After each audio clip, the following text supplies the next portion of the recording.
Sausage Party, Foodtopia's first episode picks up where the 2016 movie left off. Animated in Stephen Hawking's appearance, Gum introduces the Foodtopia universe, in which sentient food has always been at the base of the food chain and has been consumed by people for ages. But now, food has made the decision to go all out against humans, led by a sausage by the name of Frank and supported by the Bun, his ladylove Brenda, and his comrades. Food has a covert tool in their arsenal: bath salts.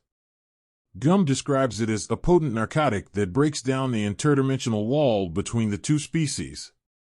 We find ourselves in the now dilapidated department store Shopwells, where food has triumphed over humanity and slaughtered them all, though not before sacrificing some of their own, including Lavash.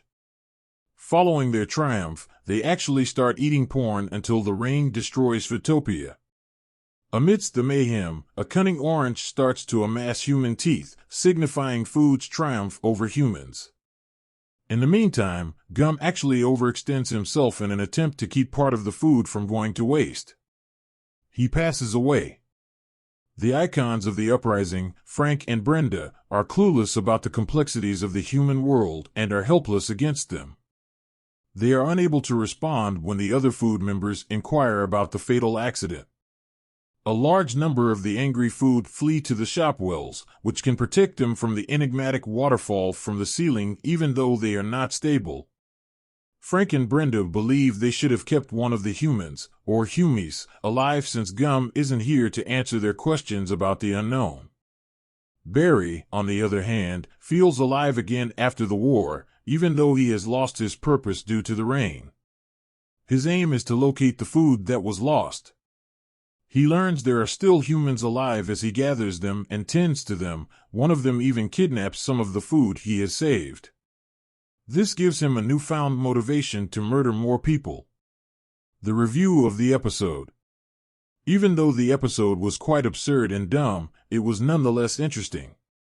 The show has a lot of frightening food porn, which the makers have taken very seriously, and it has a strong Animal Farm atmosphere. All of these elements combine to make the scenario funny, ridiculous, and clever at the same time.